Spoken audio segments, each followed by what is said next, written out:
کہ اللہ کی نظر نہ ہٹ جائے اور استدراج نہ ہو. یہ ڈر بھی لگ رہا ہے کہ ڈھیل نہ ہو اللہ کی طرف سے کہ آخرت میں اکٹھا ہی پکڑوں گا میں تجھے, دنیا میں مزے اڑا لے. یہ ڈر بھی لگ رہا ہے یہ کہتے ہوئے, لیکن حقیقت میں آپ کو بات بتاؤں, میں صحیح ہوں یا نہیں ہوں, لیکن وَمَن يَتَوَكَّلْ عَلَى اللَّهِ فَهُوَ حَسْبُهُ. یہ شادی, بچے, یہ توکل پہ ہوتے ہیں, یہ روکڑے پہ نہیں ہوتے. جنہوں نے روکڑے کو دیکھا ہے نا, ایسے کروڑ پتی لوگوں کو جانتا ہوں جن کی ایک بھی نہیں ہے. وہ کہتے ہیں 1 کروڑ میں گزارا کہاں ہوتا ہے ہمارا مولوی صاحب, صرف 1 ارب روپے کہاں گزارا ہوتا ہے مولوی صاحب. ایسے لوگ ہیں دنیا میں.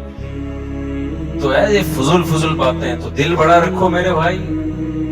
ہمارے نبی کی خدمت میں صحیح بخاری کی حدیث ہے, ایک خاتون آئی, انہوں نے عرض کیا یا رسول اللہ میں آپ سے نکاح کرنا چاہتی ہوں. آپ نے ارادہ نہیں کیا. ایک صحابی اٹھے, انہوں نے کہا یا رسول اللہ میرا نکاح کرا دیں. آپ نے فرمایا تمہارے پاس کیا ہے؟ انہوں نے کہا اس لنگوٹ کے علاوہ کچھ بھی نہیں ہے. ایک ازار باندھا ہوا تھا نیچے.